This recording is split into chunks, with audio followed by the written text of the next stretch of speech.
अश्वत्थामा का जन्म और प्रारंभिक जीवन। अश्वत्थामा का जन्म महर्षि भारद्वाज के कुल में हुआ था। उनके पिता गुरु द्रोणाचार्य कौरवों और पांडवों के गुरु थे। उनकी माता का नाम कृपि था। अश्वत्थामा का जन्म एक विशेष रत्न के साथ हुआ था जो उनके मस्तक पर सुशोभित था।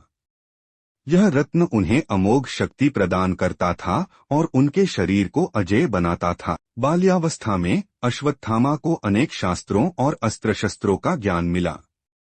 वह अत्यंत वीर, पराक्रमी और क्रोधी स्वभाव के थे। उनके पिता ने उन्हें अनेक दिव्यास्त्रों की शिक्षा दी थी, जिनमें ब्रह्मास्त्र, पाशुपतास्त्र और नारायणास्त्र शामिल थे। महाभारत युद्ध में अश्वत्थामा की भूमिका। महाभारत युद्ध में अश्वत्थामा कौरवों की ओर से लड़े। वह अपने पिता द्रोणाचार्य के साथ कौरवों की सेना में एक महत्वपूर्ण भूमिका निभा रहे थे। द्रोणाचार्य की मृत्यु और अश्वत्थामा का प्रतिशोध। जब युद्ध के दौरान श्रीकृष्ण की कूटनीति से यह अफवाह फैलाई गई कि अश्वत्थामा मारा गया है, तब द्रोणाचार्य अत्यंत शोकाकुल हो गए।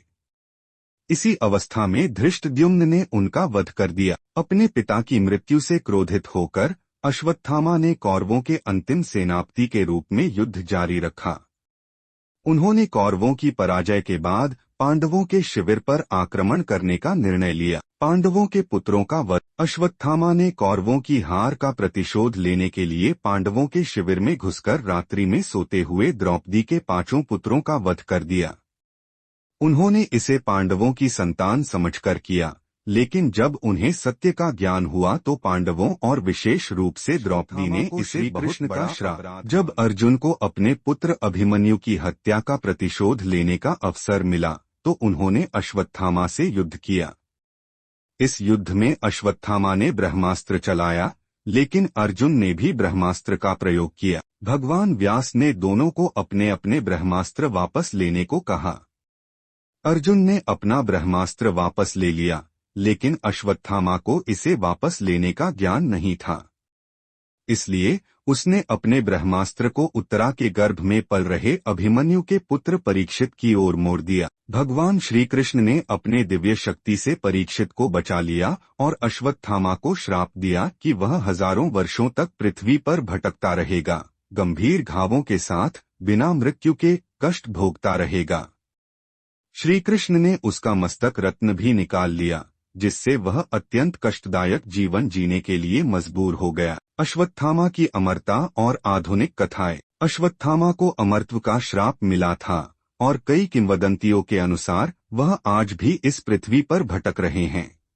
वर्तमान समय में अश्वत्थामा की उपस्थिति। कुछ लोगों का मानना है कि अश्वत्थामा आज भी हिमालय, जंगलों और मंदिरों में देखे जाते हैं।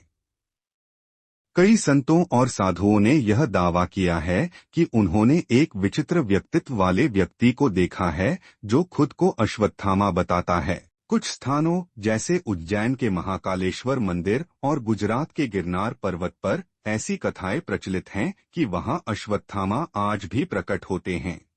निष्कर्ष: अश्वत्थामा महाभारत के सबसे रहस्यमयी और शक्तिशाली योद्धाओं में से एक थे।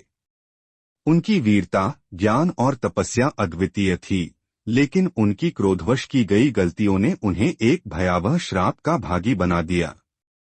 आज भी उनके अस्तित्व को लेकर अनेक रहस्य और कथाएं प्रचलित हैं। महाभारत की इस गाथा से हमें यह शिक्षा मिलती है कि क्रोध और प्रतिशोध मनुष्य को विनाश की ओर ले जाता है। अश्वत्थामा का जीवन इस बात का प्रमाण है कि शक्ति के साथ संयम और विवेक भी आवश्यक है, अन्यथा वह शक्ति स्वयं के लिए विनाशकारी सिद्ध हो सकती है।